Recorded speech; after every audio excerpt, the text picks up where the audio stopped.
I've been 100 pounds overweight, I've been skinny fat, and all the places in between. And now at 38, I'm in the best shape of my life. I've learned thousands of lessons along the way that would help me achieve this body a lot faster, but in this video, I'm gonna give you 22 of them. Right into it. Number one, the fastest way to lose 25 pounds in 60 days is to spend a year focusing on building muscle first. In a recent DEXA scan I had done, which is a body composition scan, I learned that I'm 33% over my peer group average at 119 pounds of lean muscle mass on my body. The average woman around my age has 70 pounds of lean muscle mass on their body, and that's the average, so some have a lot less. But this is why cutting for me is a little bit more seamless, because I have that muscle mass on me. Let me explain. Now I get it, if you're overweight, the last thing that you want to do is think about getting bulky or putting on more muscle, but that's not what I'm talking about. What I'm talking about is focusing on the activities that would build muscle for you versus trying to hyper-focus on the activities that will bring the number on the scale down. Because a lot of the things that you think you need to do in order to bring that number on the scale down include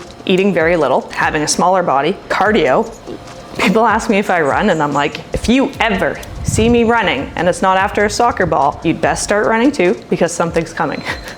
As an overweight woman, running is probably the least return on investment that you can get as far as getting your body healthier. There's so many things like just tracking your nutrition and eating more whole nutrient dense foods, getting your steps up versus running, which is high impact, and your joints are already stressed from all the extra weight that you're carrying. And let's be honest, who actually likes running? You just think that you need to do it. You don't, and you're welcome. But to summarize that one, focus on resistance training, a slight calorie deficit, but adequate protein, increasing your steps, increasing your water, increasing your sleep. These are all things that will help you build muscle, which is gonna over time improve your body composition, and you will naturally build a lifestyle of a healthy person who has a lower body fat percentage. Number two, walking is underrated, cardio is overrated. Fight me. This is one thing I explained in our Zoom Q&A in our free Facebook community. Here's how mindset comes into play in this also. Big picture, zoom out. If you do cardio and you go for a big run, you're likely to perhaps be hungrier or think that you need more fuel because you burnt more calories. Or you get on a treadmill and you run or do a HIIT class or some other silly thing that isn't the best for an overweight woman. And then you look at your fitness device, whatever you got, you look at that and you're like, oh, 1,000 calories. Whew, I burnt so many. You didn't burn 1,000 calories, likely. But then also, those are overestimated and inaccurate. Relevant, yes, but not accurate. Then do you go to the mindset of, well, I burnt 1,000 calories so I can have the muffin. Or you eat the muffin and it's like, it's okay, I'm gonna burn it off later in my HIIT class. That is not a good mindset to be in. You're doing yourself a disservice in a lot of ways. But let's think about this. Walking and just increasing your activity levels throughout the day is gonna be huge. It's not super stressful on your body. It's easy to do. You can just go out and walk. And who's ever come back from a walk and been like, oh, that was such a good walk, I deserve a cookie? Not likely, right? So those are just a few reasons why I think walking is underrated and cardio highly overrated. Number three, tracking your food is like budgeting your money. Now, they didn't teach us to budget our money in school, really. They didn't teach us to track our food either. But here's the thing, if you wanna have money for something, if you have a financial goal, you probably keep track. You've learned to keep track of your money because it's important to you to reach the goal, right? Nutrition is very much the same. It's a calorie in, calorie out game at the end of the day. Zoomed out, there's different aspects to it, but same as budgeting your money. The more you put the money in, the less money you take out, the more money you have, right? It's a budget. So for your nutrition, calories in versus calories out, it is also like a balance, a budget. If you had a $2,000 budget and you had to pay rent, bills, the car payment, the cell phone, all of those things that you sort of need for day-to-day life, you likely wouldn't go out and buy a giant big screen TV if you didn't have the money for it, right? Because the other things are more important and you budgeted for it. Number four, something is always better than nothing. 15 minutes is better than no minutes. One tracked meal is better than no tracked meals. A high protein, nutrient dense meal than just eating muffins and frappalapa ding dong mochachinos for breakfast. There's no such thing as perfection. Even whatever your version of perfect is right now, if you did achieve that, by the time you achieved it, your version of whatever perfect is would have changed by then. Part of the human condition keeps us striving for more. Don't get mad about it, enjoy it. Life is like a endless, continual cycle of refinement. A little bit better today than you were yesterday. Do a little something more than you did yesterday. And don't beat yourself up. Say you want to go to the gym, sleep in, and now you only have half an hour instead of the hour, so you just don't go because you're like, fuck it, I only have half an hour. Just go do something for the half an hour that you have instead of doing nothing. Something is better than nothing. Number 5, my favorite. Hire a coach. Anytime you want to get somewhere in life, you can condense time, 10x it, whatever you want to say, in order to achieve the thing faster if you just get help from somebody who knows, who's already done it, versus trying to fuck around and find out. Story time. For me, I've always had somewhat of an athletic background. I've played a lot of sports. I'm a farm girl. I've got a farm girl build. I've been in the gym and been fit and healthy. I yo-yoed 270, 170, 220, 190, and then I hung out around 175, 180 for a hot minute. I kind of wanted to lose some more fat, but I was comfortable enough in my body and I was focusing on other things. But then when my focus came back to fat loss, weight loss, as a coach who coaches women, I know what it takes. I know how to track my nutrition. I've been doing it for years. And sometimes it's just nice to have someone who knows what they're doing tell you what to do. That being said, if you know you're in a place to get rid of the body fat for good and create a healthy lifestyle long term, we help women lose 20 pounds in 12 weeks and keep it off and create healthy, sustainable lifestyles for life. Because let's face it, this isn't like a 21-day fix. It's not a short-term solution. You want to be healthy and fit for life, right? I do.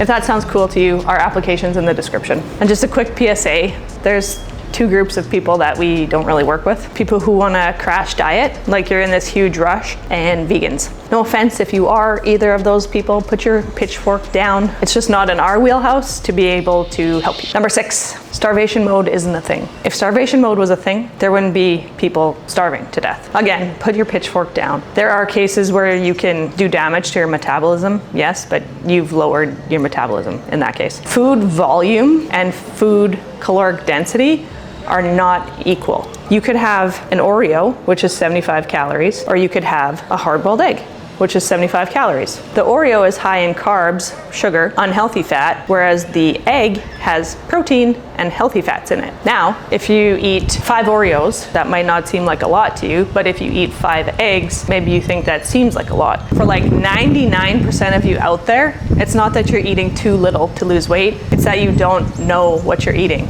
Promise you. It all adds up. This is why tracking your food and budgeting your calories is a good idea. Number 7, if hunger isn't the problem, food isn't the solution. We're all human. We all got a lot of problems in our life. A lot of us mask our problems in food, slathered in peanut butter, but that's not serving you. And so, the next time you trash panda your way over to the pantry, you go open the fridge for the 5th time, hoping that someone left some cake in there, stop for a minute and think to myself, am I actually hungry? Or am I feeling hungry, angry, lonely, tired, bored? Because if it's any of those things, food isn't the solution. Mentally, emotionally working through whatever that is that you've got there, that's the solution for that, to solve it long term, so you don't keep trash pandaing to the pantry and keep gaining weight. If when you stop and check you actually are hungry, then have something that fuels and serves your body and your standards for yourself versus eating something processed quick just because you're in a rush. Set yourself up for success. Number 8, hunger isn't an emergency.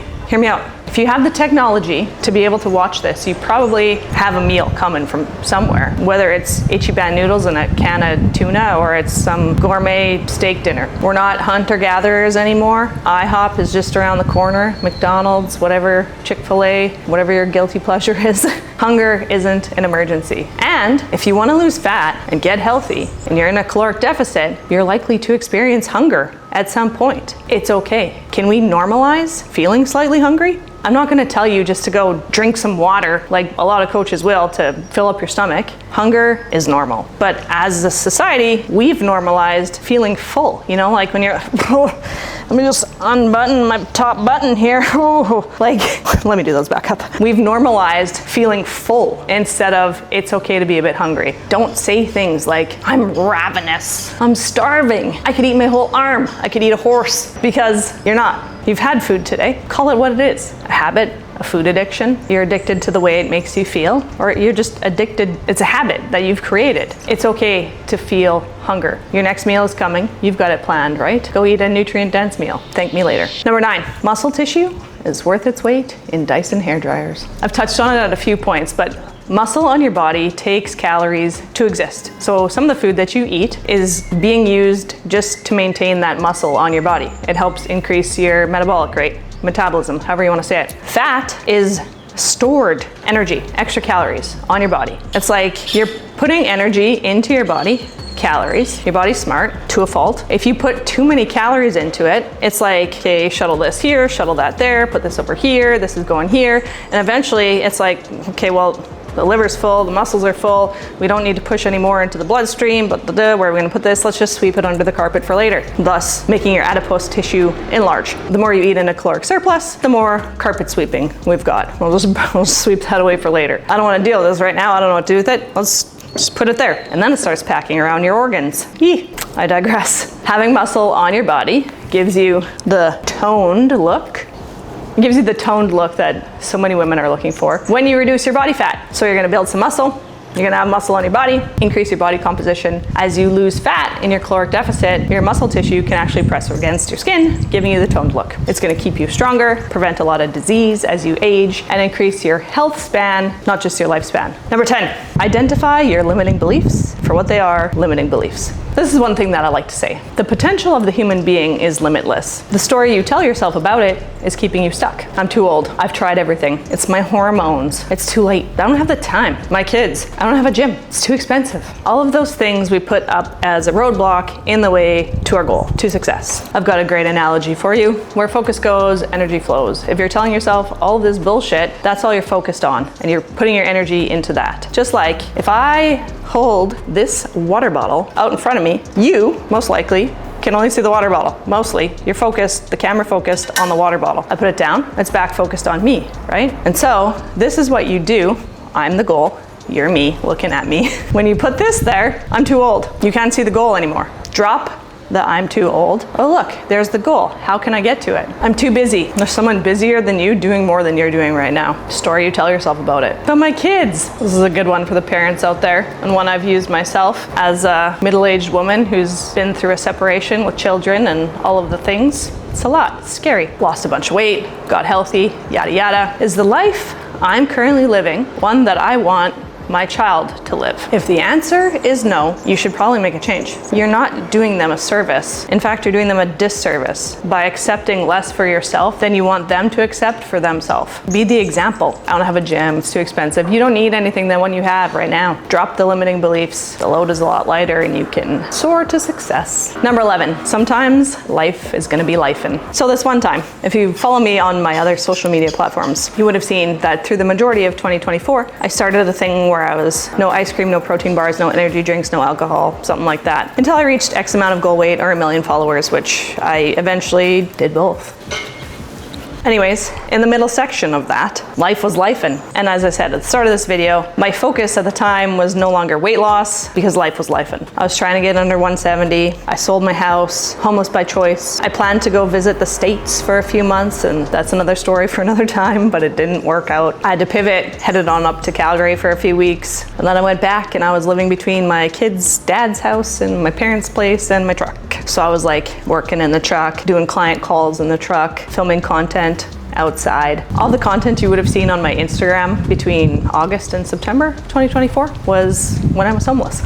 I share this with you to tell you that sometimes things don't go as planned. Life is gonna be lifing, and sometimes you gotta pivot. It's the power of the pivot. Number 12, your body cannot hide your habits. You might be hiding the candy wrappers at the bottom of the garbage can after the night's binge. Not that I ever did that, but your body won't hide that. Neither was mine. You might think you're fooling people, and really you're just enabling yourself to continue down the path to your own demise. The only person you're kidding is you. And I say that sincerely as someone who did it. Where there's one, there's more. You're not the only one doing it. It's okay, but once you know better, it's the opportunity to be better. 13, the body you want to achieve is on the other side of the calories you're refusing to track. If you're just eyeballing it, or you feel like you're eating healthy, you're likely underestimating how many calories you're eating. Or if you're rounding off the edges on the sharp puzzle pieces, so to speak, of what you're actually logging, making it look good on paper, again, go back to a few before, you're only fooling yourself. You're doing yourself a huge disservice, because the story you start telling yourself about it is,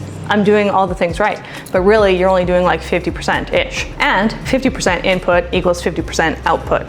And that's hella frustrating when you start fooling yourself into actually thinking that you should be making progress when you're only putting in 50%. Or you're only tracking 50% of what you're actually eating, and the 50% you're not tracking is all the stuff you hold shame about or doesn't make it look pretty when you look back, and that's keeping you in a caloric surplus. When you actually get nitty-gritty with the calories, and it's very eye-opening, give yourself some grace and give it a try. 14, fat loss is not the same as weight loss. You can lose weight from muscle mass, you can lose weight from water.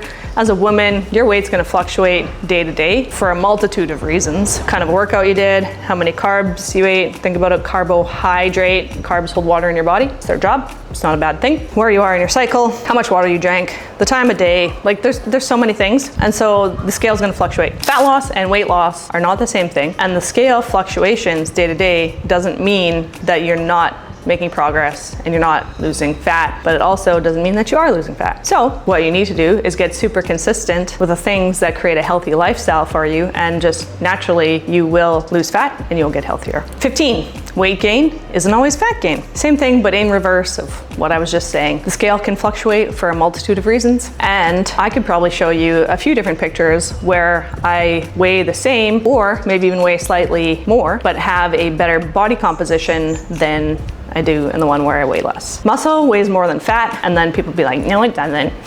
A pound of muscle is the same as a pound of fat. Yeah, but like a pound of muscle would take up less space than a pound of fat. And so if you went like cubic inch for cubic inch, a cubic inch of muscle is going to weigh more than a cubic inch of fat. So muscle takes up less space in the same pound capacity as fat. Number 16, don't drink your calories. Things like mocha, frappalapa, ding dong, chinos can have upwards of 600 calories in them. For the average woman, that's probably a third of the caloric intake for you in a day if you want to be in a caloric deficit. Things like orange juice, you're better off to just eat the orange. Don't drink orange juice. It's condensed calories, sometimes with added sugar. You're way better off to actually like eat the orange. It's going to be more filling, more satisfying, and your body's got to digest it. It's not just straight sugar injection to the bloodstream. Alcohol. If you watch my Skittle math, the ugly orange, we're talking about the sneaky fourth macro, the orange one, alcohol. Red is going to be protein, green is going to be carbs, yellow, fat. Now, alcohol, it's 7 calories per gram. And unlike its colorful friends here, it really does nothing for you except helps you to have a good time. Alcohol is actually a toxin for your body. Now, I'm not saying I'm a saint. I'm not saying never drink. I'm saying be aware of it. If you're an overweight woman who needs to get healthier, alcohol isn't doing you any favors.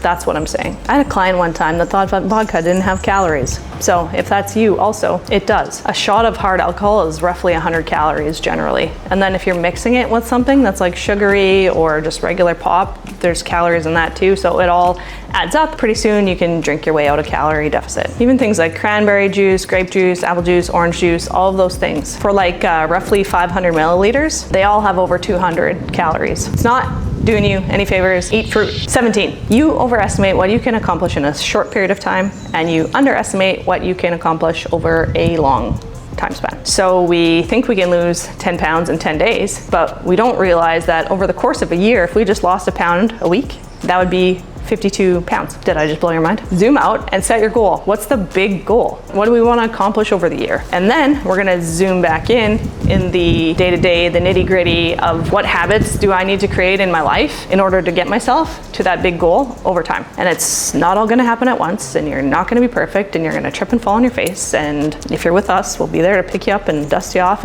and give you a bum slap. 5 more minutes in the arena. Let's go. When in doubt, zoom out. You can accomplish a lot over a longer time span. Number 18, stick to the boring basics. But that's boring. I know. Without the boring stuff, you wouldn't have the excitement in your life. You also can't ask for flowers and then get upset when it rains or something.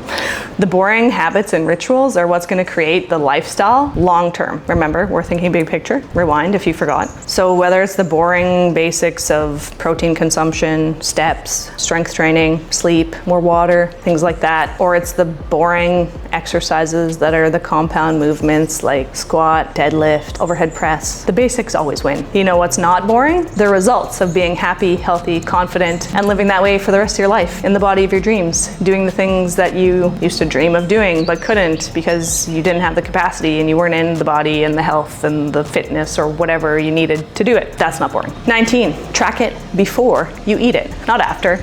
Not I'll do it later, because later never comes. We know it's easy to procrastinate or actually just like simply forget what you ate. I don't remember what I ate for breakfast yesterday. I mean, I do because I eat the same thing, but I never used to. Be honest with yourself. Track it before you eat it. And better yet, plan for the whole day. Better yet, plan for the week. Better yet, prep for the week. Or have a plan to prep. Something. Be intentional. Number 20, nothing good happens past 9 p.m. Go to bed. You're not hungry. You're tired. You've had a long day. Don't listen to yourself. Go to bed.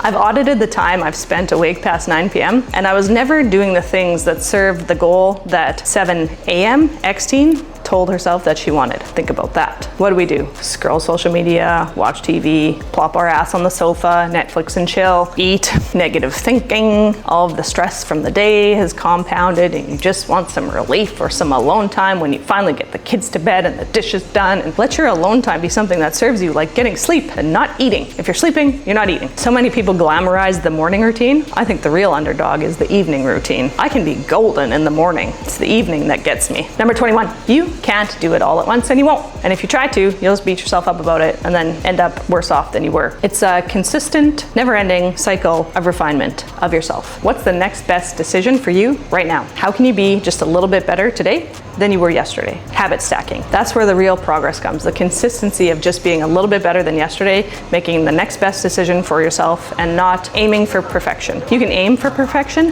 but be okay knowing that you're never going to achieve it. And that is okay. You need to be okay with that because it's a fact of life. You're always going to want more and you're always going to want to try to be perfect. But if you get mad at yourself for not being able to achieve said perfect, instead of focusing on the progress that you are making towards that, you're going to lose every time. Number 22, eating like you respect yourself isn't restriction, it's standards. Eating like you want to be healthy for life, it's not restriction. It's actually the way humans are designed to be healthy. And I'm not saying you have to be eating only nutrient-dense foods, whole foods, doing your workouts, hitting all your steps, and be boring, and you can never go out and let your hair down and enjoy life. I'm not saying that you can never do those things. It's a balance, right? 80-20. And even if you were bang on in alignment with future self 80% of the time, 20% of the time, you're letting your hair down and your alter ego comes out and wine and pizza and ice cream and whatever you enjoy, you'd still be making progress. And you feel good about yourself. But if you look at it like some kind of punishment, like... So you're telling me I have to eat this way for the rest of my life? Well, do you want to be healthy for the rest of your life or just like for a short time and then you don't care anymore? So eating like you respect yourself, it's not restriction. It's supporting future self. It's standards. You have this thought process that it's like, I deserve a treat, I deserve a reward. And then the treat or the reward is something that makes us feel shitty. Like if you're a person who loves getting up at 4 a.m. and you feel best and you have this like lifestyle that you've built and it serves you, your routine, your day-to-day life, then you're like, well, I deserve a reward. I'm gonna go out on Saturday night and sleep in on Sunday. And you go out and you drink and you overeat and then you sleep in. And then Sunday rolls around and you wake up feeling shitty and behind and your gut hurts, your digestion's off, all of these things. Is it worth it? Was the enjoyment worth the repercussions that you're feeling the next day? If yes, cool. If not, was it really a reward? Something to ponder on while you watch this next video where I talk about the only 19 exercises you need to learn in the gym. Enjoy.